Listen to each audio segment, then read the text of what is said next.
नमस्कार जय जगन्नाथ सांग मैंने आपण मानकर prior YouTube channel let's learn Odia को स्वागत।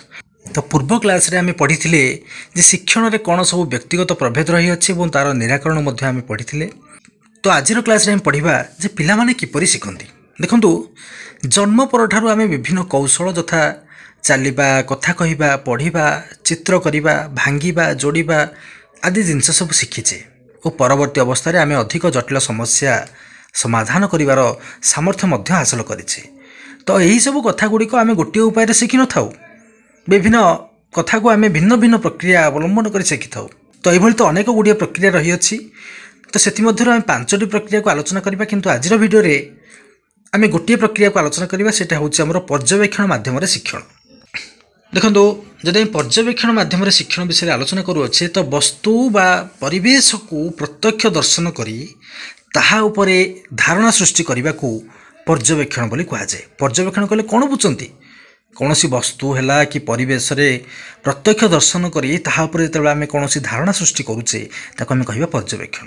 तो पर्यवेक्षण द्वारा सीधा सड़क तथ्य संग्रह करा जाय थाए। एही तथ्यरू कौन सी विषय रे प्रकृत और प्रांजल धारणा मिली थाए।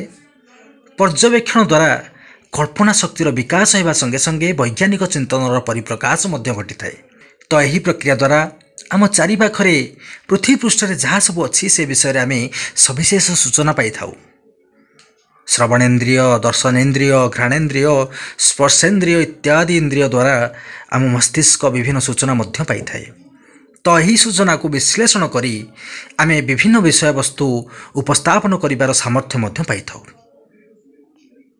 तो बुझेगा तो कौन देखिले ना आम जो श्रवण इंद्रिय रहा, दर्शन इंद्रिय रहा, घ्राणेन्द्रिय, स्पर्शेन्द्रिय इत्यादि जो इंद्रिय गुड़िक आम रहा, यह द्वारा आम मस्तिष्क विभिन्न गुड़ी सूचना पाई था और यही सूचना को विश्लेषण करी आम किसी विषय वस्तु उपस्थापन करिवार सामर्थ्य पाई थाउ।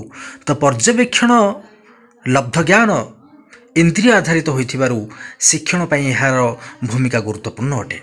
फिर आम कौन जानले ना पर्यवेक्षण लब्ध ज्ञान इंद्रिय आधारित होइथिबारु शिक्षण पाई यार भूमिका अत्यंत रूपे गुरुत्वपूर्ण अटे। तो पर्यवेक्षण तत्व बांदुरा एवं वाल्टर्न द्वारा प्रतिपादित। अधिक करी नुआ कथा शिखिबा पर्यवेक्षण द्वारा शिक्षण गोटे मूल कथा अटे। पर्यवेक्षण अर्थ साधारण भाव में देखा नुहे, यार अर्थ होउछि उद्दीपक को भल भाव में निरीक्षण करिबा। पर्यवेक्षण प्रक्रिया रे आमे खाली आखिर साहाय्य नहीं नथाउ, बरं से आमे समस्त इंद्रिय को एकाठी करी वस्तु को तन्न तन्न करी परीक्षा करिथाउ। अन्य अर्थरे कहिबाकू गले आमे पर्यवेक्षण हेउछि उद्देश्य प्रणोदित होई मनोयोग सहकारे कौनसी वस्तु को प्रत्यक्षण करिबा। तो एक्चुअल मीनिंग तार कौन पर्यवेक्षण ना पर्यवेक्षण हेउछि उद्देश्य प्रणोदित हुई मनोयोग सहकारे कौन सी वस्तु को आम कौन करवा प्रत्यक्षण करवा बा निरीक्षण करवा। तो प्रत्यक्षण हूँ कौन ना आमर इंद्रिय लब्ध संवेदन। यह द्वारा शिक्षार्थी स्वचक्षुरे वस्तु को देखी ताहा विषय स्पष्ट धारणा पाई थाए। आउ प्रारंभिक स्तर रे परिवेश शिक्षण पाई पर्यवेक्षण भूमिका अत्यंत गुरुत्वपूर्ण। यही पद्धति रे शिक्षादान कले पिला माने भल भाव में शिखिबार सुजोग पाती एवं धारणा गुड़िक दीर्घस्थायी होता है। तो बेले बेले आम देखि थाउ मात्र भल भाव में पर्यवेक्षण कर थाउ। तो से पर्यवेक्षण द्वारा शिक्षण समय रे आम गुरुत्वपूर्ण विषय वस्तु को छाड़ी जा उचित नुहे। उदाहरण स्वरूप शिक्षक माछ मानकर गोटे गतिविधि विषय पिला मानकु धारणा देउछंती बा देबाकू चाहूछंती। तो एथिपाई पिला मानकु शिक्षक कौन करेंगे ना पाखरे थिया माछ पोखरी निकट को लेकिन यह पर्यवेक्षण करिया कहिबे। तो पिला माने माछ पोखरी को पर्यवेक्षण करने समय रे तांको किछि प्रश्न आधार रे माछ मानकर गतिविधि को पर्यवेक्षण करने को शिक्षक कहिबे। देखो कौन प्रश्न पचारे, अच्छा देखि पिला माने कहिलो जे केउ माछ गुड़िक पानीर तले रहउछंती। तांको आहुर मध्य प्रश्न पचा जाय परिबो, अच्छा आलुओ छाई और वस्तु माछ मानकर पहरिबा पथरे देखादेले से माने किपरि प्रतिक्रिया देखाउछंती। एवं एही भली भाव रे मनरे माछ संबंधी जहाँ भी प्रश्न आसिबो से समय पिला मानकु पचारिबे। तो देखिबे जे पिला माने से समय माछ को गभीर रूप से पर्यवेक्षण करुछंती। तो पिला माने एपरि प्रश्न आधार रे पर्यवेक्षण करी तथ्य संग्रह करिवे ଏବଂ ସଂଗୃହୀତ ତଥ୍ୟକୁ ପିଲାମାନେ ବିଶ୍ଳେଷଣ ଓ ଆଲୋଚନା କରି ମାଛମାନଙ୍କ ବିଷୟରେ ଅନେକ କଥା ଜାଣିପାରିବେ ଆଉ ବୁଝି ମଧ୍ୟ ପାରିବେ। ତ ଏହି ପଦ୍ଧତିରେ ଶିଖିବାକୁ ହେଲେ ଶିକ୍ଷକ ପର୍ଯ୍ୟବେକ୍ଷଣ ପାଇଁ ଉପଯୁକ୍ତ ପରିବେଶ ସୃଷ୍ଟି କରିବା ଉଚିତ।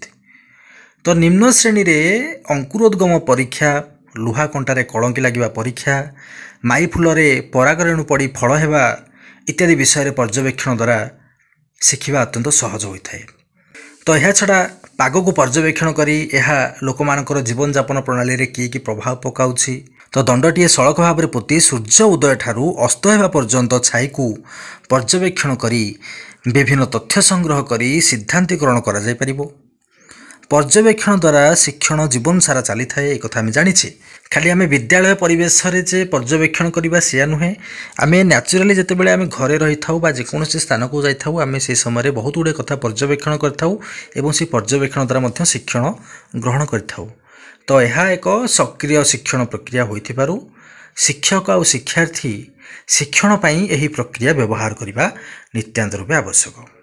ଏଥିରେ ଆମେ କ'ଣ ଜାଣିଲେ, ଏଇଟା ଗୋଟେ ସକ୍ରିୟ ପ୍ରକ୍ରିୟା ଏବଂ ଏଥିରେ ଶିକ୍ଷକ ଆଉ ଶିକ୍ଷାର୍ଥୀ ଉଭୟ ଏହି ପ୍ରକ୍ରିୟାର ବ୍ୟବହାର କରିବା ନିହାତି ରୂପେ ଆବଶ୍ୟକ। ତ ଯଦି ଆମେ ବର୍ତ୍ତମାନ ପର୍ଯ୍ୟବେକ୍ଷଣର ବିଭିନ୍ନ ସୋପାନ କଥା ଆଲୋଚନା କରିବା, ଯଦି ଆମେ କ'ଣ ଜାଣିଲେ ନା ବିଭିନ୍ନ ବସ୍ତୁର ଶୃଙ୍ଖଳିତ ଅନୁଧ୍ୟାନ ଆଉ ପର୍ଯ୍ୟବେକ୍ଷଣ କରିବା, ପ୍ରାସଙ୍ଗିକ ତଥ୍ୟ ସଂଗ୍ରହ କରିବା, ତଥ୍ୟଗୁଡ଼ିକୁ ବିଶ୍ଳେଷଣ କରିବା ଏବଂ ପରିଶେଷରେ ସିଦ୍ଧାନ୍ତକୁ ନିରୂପଣ କରିବା। ତ ଏହି ଥିଲା ପର୍ଯ୍ୟବେକ୍ଷଣ ମାଧ୍ୟମରେ ଶିକ୍ଷଣର ବ୍ୟବସ୍ଥା। ପର୍ଯ୍ୟବେକ୍ଷଣ ଦ୍ୱାରା ଆମେ କେଉଁଭଳି ଭାବରେ ବହୁତ ଗୁଡ଼ିଏ କଥା ଶିଖିପାରିବା ଏବଂ ପର୍ଯ୍ୟବେକ୍ଷଣ କେଉଁଭଳି ଭାବରେ ଶିକ୍ଷଣରେ ଗୁରୁତ୍ୱପୂର୍ଣ୍ଣ ପ୍ରଭାବ ପକାଇଥାଏ ତାକୁ ମଧ୍ୟ ଆଜି ଆମେ ସମ୍ପୂର୍ଣ୍ଣ ରୂପେ ଏହି କ୍ଲାସ୍ଟିରେ ଆଲୋଚନା କରିସାରିଛେ। ଆଶା କରେ କି ଆପଣମାନେ ଏଥିରୁ ସବିଶେଷ ତଥ୍ୟ ପାଇପାରିଥିବେ। ତ ଆଜି ପାଇଁ ଭିଡ଼ିଓଟିରେ ବସ୍ ସେତିକି। ପରବର୍ତ୍ତୀ କ୍ଲାସ୍ରେ ଆମେ ଆଲୋଚନା କରିବା ଅନୁକରଣ ମାଧ୍ୟମରେ ଶିକ୍ଷଣ। ତ ଆଜି ପାଇଁ ଭିଡ଼ିଓଟିରେ ବସ୍ ସେତିକି। ପୁଣି ଦେଖା ହେବ ପରବର୍ତ୍ତୀ ଏକ ନୂଆ ଦମଦାର ଭିଡ଼ିଓରେ। ସେତେବେଳେ ପର୍ଯ୍ୟନ୍ତ ରହିଲି। ଜୟ ଜଗନ୍ନାଥ, ଜୟ ଜଗନ୍ନାଥ, ଜୟ ଜଗନ୍ନାଥ।